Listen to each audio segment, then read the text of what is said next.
Let's do x to the fourth minus 4x to the third minus 8x squared plus 20x minus 25 divided by x minus 5. We put x minus 5 on the side. This is not on your paper, by the way. I stick x to the fourth in there, pull out an x to the third, then we get negative 5x to the third. These two need to add up to negative 4, so I will add x to the third, which gives me x squared, negative 5x squared, add a column. Those two need to add up to negative 8, so I subtract 3x squared, which gives me negative 3x, and a 15x, add a column. I have 15, I need a 20, so I add a 5x. Uh-oh. Did I mess up? No, where did I mess up is the question.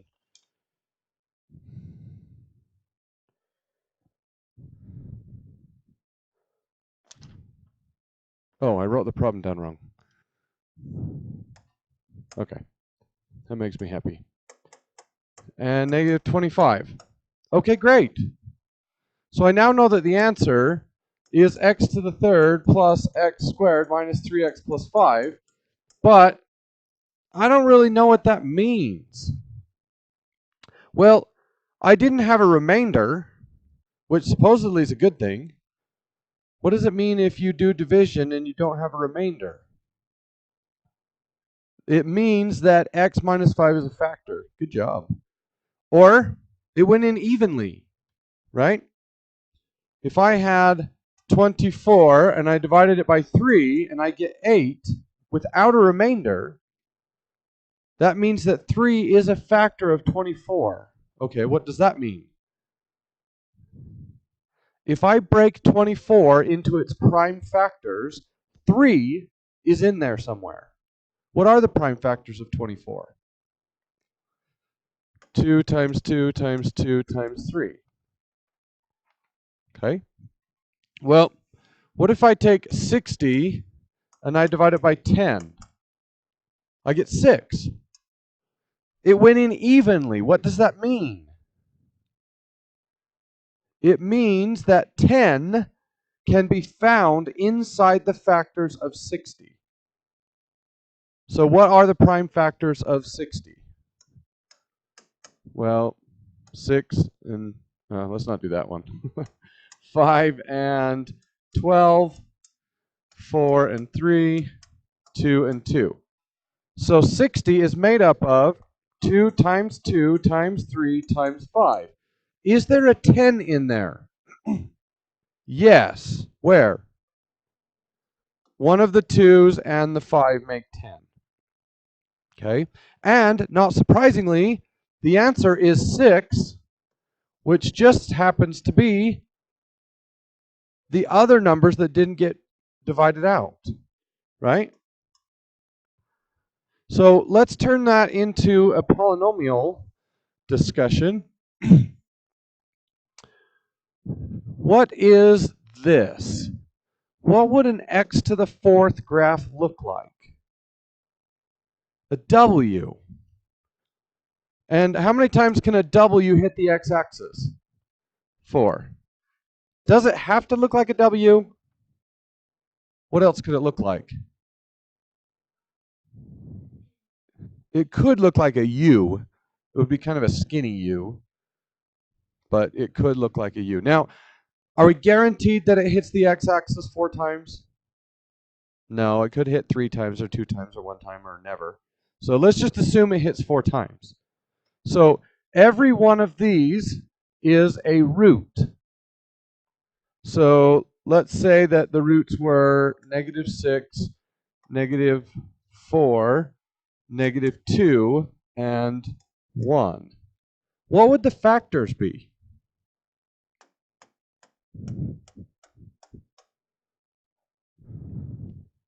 Of that W that I just drew? X. What factor would create x equals -6? x plus 6. What factor would create x equals negative 4?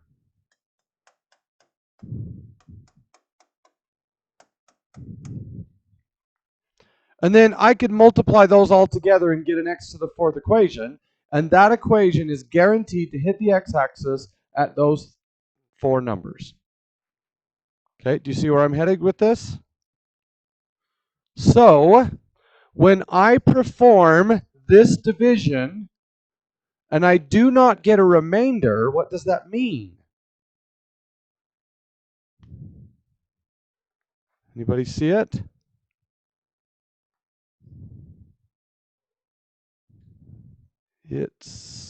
So when I divide by x minus 5 and I do not get a remainder, what does that tell us about this equation? One of those factors was x minus 5. Oh, we're back. Nope, you're fine. So this x to the 4th polynomial has 4 factors. Now, hopefully they're nice factors, but chances are they're not. There's probably something messy in there, square roots, imaginary numbers, okay? But when I divide by x minus 5, and I do not get a remainder, that guarantees that one of those 4 factors is x minus 5. So that would cancel one of those. Okay? Well, what is the significance of this equation? It's just the other 3 factors multiplied together. Does that make sense? Just like 60 over 10 is 2 times 2 times 3 times 5 over 2 times 5. The 2's and the 5's cancel, and my answer is 6. The exact same thing happens with polynomials. This numerator is a W-shaped graph. That W-shaped graph, let's assume it hits the x-axis in 4 places, which may or may not be true. But it hits the x-axis in 4 places, okay? One of those places was what number? 5. Do you see that? So this x to the 4th equation has 4 factors.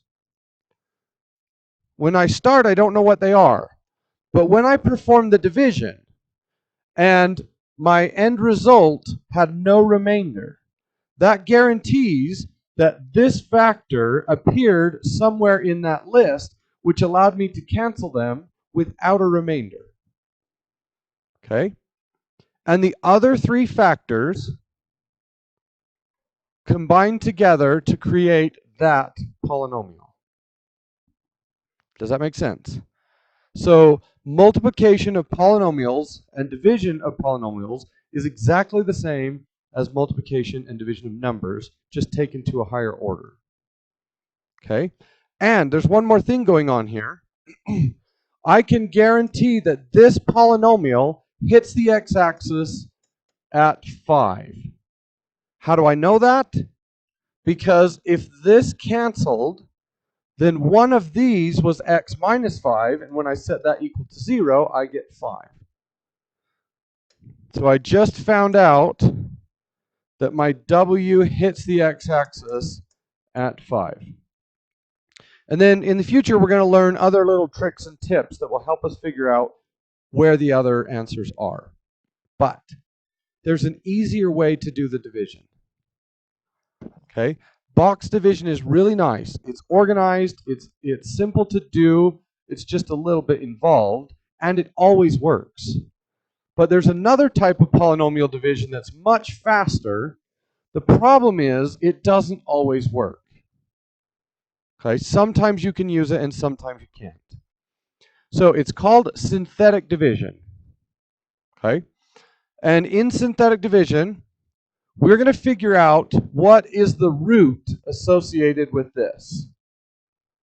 and it would be 5, right? When does the bottom equal 0? At 5.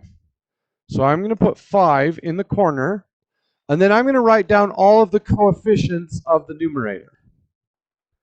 So 1, -4, -8, 20, and -25. Does everybody understand? I'm going to leave space for another row, and then draw a line. And then the pattern is drop, multiply, drop, multiply, drop, multiply until we get to the end. So I take the first number and I drop it. And then I do 5 times 1 is 5. Then I perform whatever operation this says to do, combine a -4 and a +5, and I get 1. Now 5 times 1 is 5. -8 plus 5 is -3. 5 times -3 is -15. 20 minus 15 is 5. And 5 times 5 is 25, and I get a 0. Your last result is always the remainder, so I'm going to cut that off. And this went in evenly. Okay? Now, the remaining numbers at the bottom are the resulting equation. I started with 1x to the 4th, and I divided it by x. So x to the 4th divided by x would be x to the 3rd, x squared, x, and 5, which notice is right there. So synthetic division is much faster, much faster. So why did I wait to teach it to you? Well, it doesn't always work. It only works when the bottom is x plus a number or x minus a number. It doesn't work for x squareds, and it doesn't really work if it's like 3x plus 5. So if the bottom was x squared minus 6, then synthetic division doesn't work. If the bottom is 3x minus 5, it kind of works, but I don't recommend using it. It's harder to do, and you have to compensate for an error later on. Yes? Yeah. In the end, you could just divide it by 3. So, all right. Let's do another synthetic division. Let's do... oh, of course, there isn't one on here. Oh, there's one. So x to the 4th minus 2x to the 3rd minus 3x plus 6. And we're going to divide that by x minus 2. So what should I put in the corner? 2. And then I write out the coefficients. 1, -2, -3, and 6.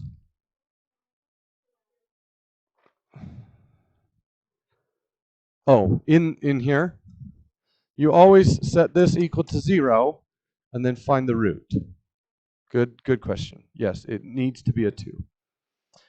All right, draw my line, drop the first one. 2 times 1 is 2.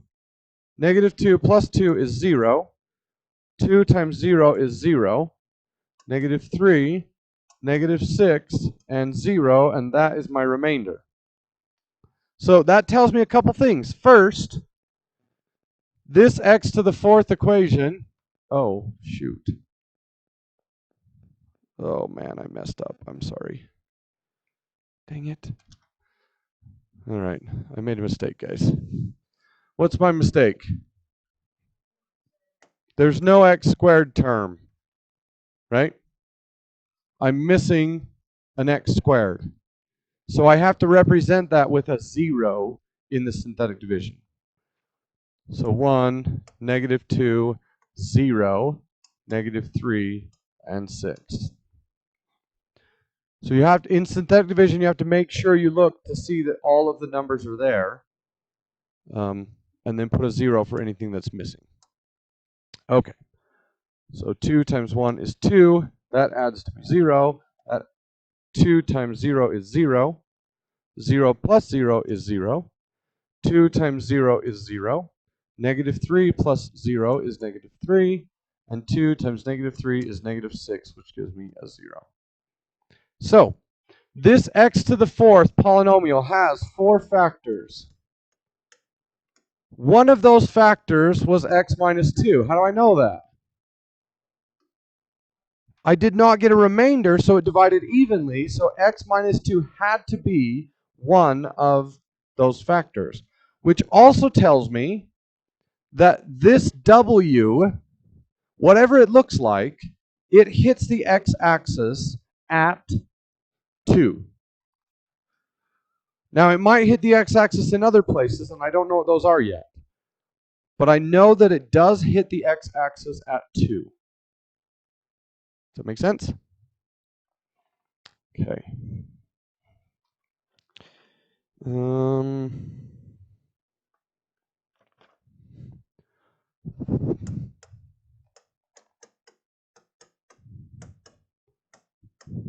Oh boy.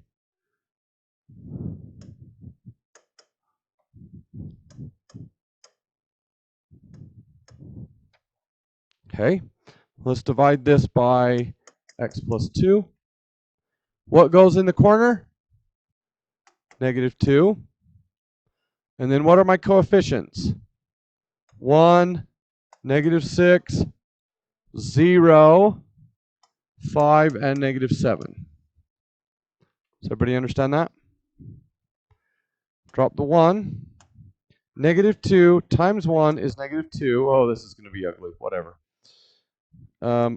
Negative 8. Negative 2 times negative 8 is 16.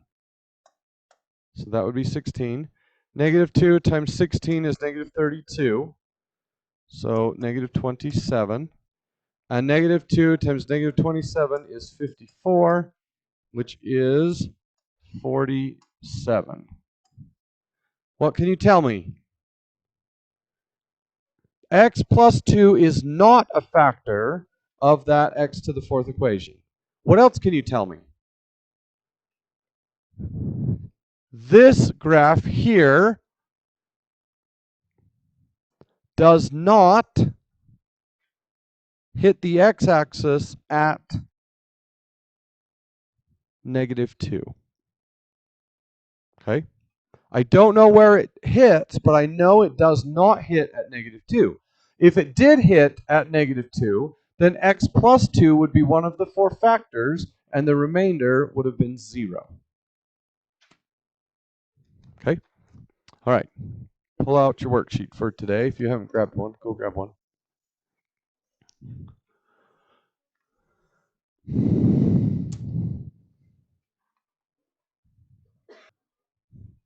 So look at number 1.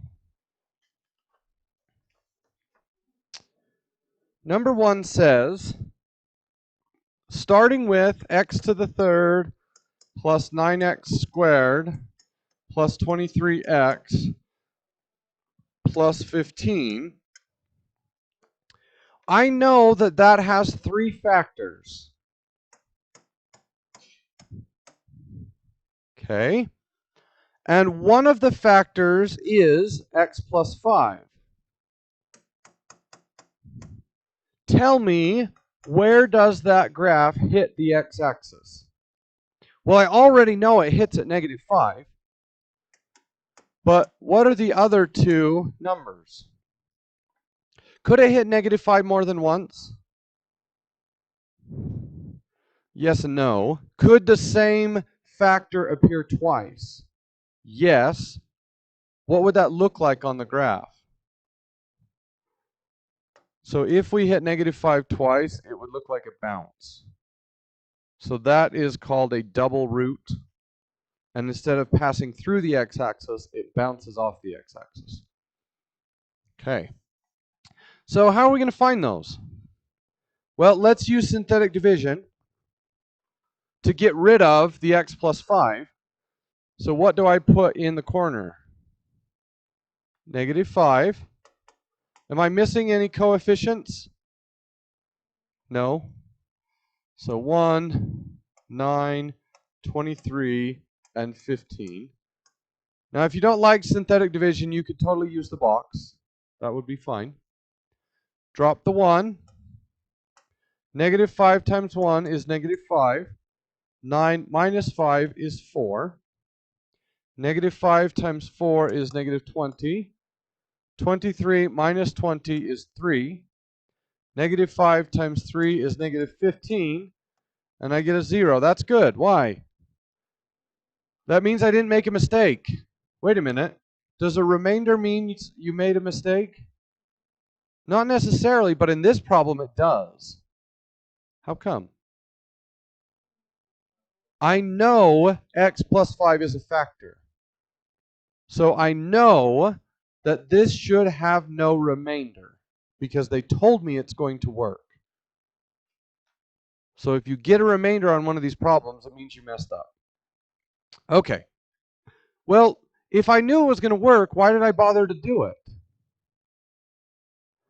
Now I have an easier equation. I started with an x to the third equation, and now these numbers represent a quadratic. So instead of starting with x to the third, it is now x squared. So we have x squared plus 4x plus 3. Does that factor? Yes. What are those factors? Two numbers that multiply to be 3 and add to be 4. Plus 3 and x plus 1. So what are the remaining two roots? Negative 3 and negative 1. Does that make sense? Okay. Let's do number 8. Now, number 8 will work if we use synthetic division. You might want to use the box, and that's fine. I will show you how to do this using synthetic division, but there is a little catch at the end that you have to remember to do, or it might mess up your problem. So we start with 25x to the third plus 150x squared plus 131x plus 30. And I'm going to divide that by 5x plus 3. So what is the root of 5x plus 3? Negative 3 divided by 5. So I'm going to put negative 3/5 in the corner. Now again, if you don't want to deal with fractions, then go ahead and use the box. It'll totally work.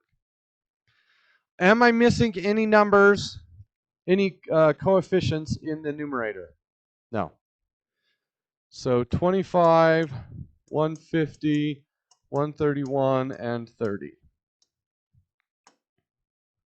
Drop the 25. So my instructions are divide by 5 and then times by negative 3. So 25 divided by 5 is 5 times negative 3 is negative 15.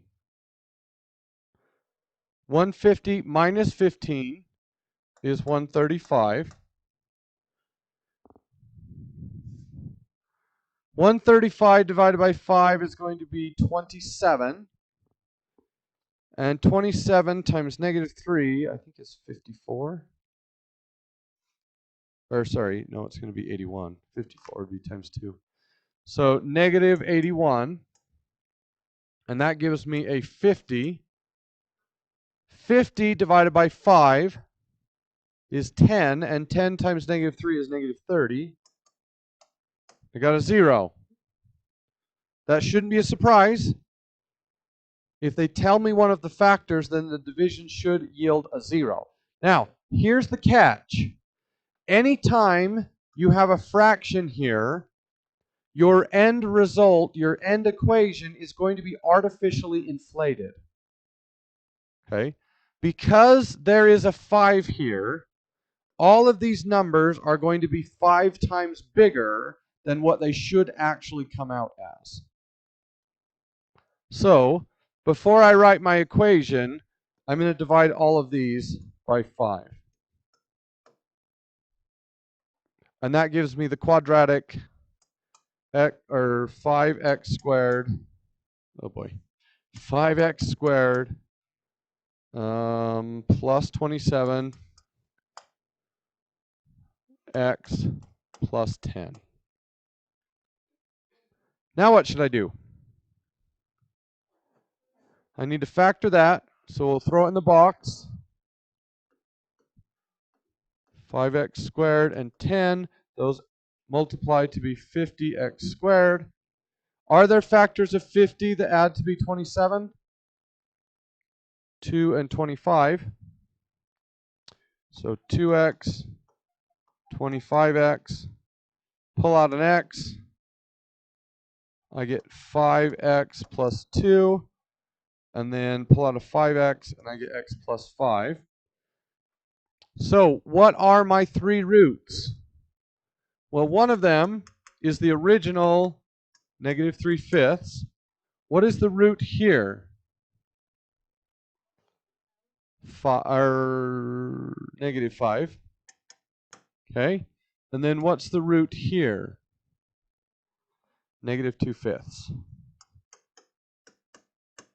So those are the 3 roots. Okay. Think you got it? Oh, look at 13 through 18. Now instead of telling you a factor, they've given you one of the zeros. So you're just going to do synthetic division by 2 on number 13. Okay? All right. I'll put the answers on the board. Get to work.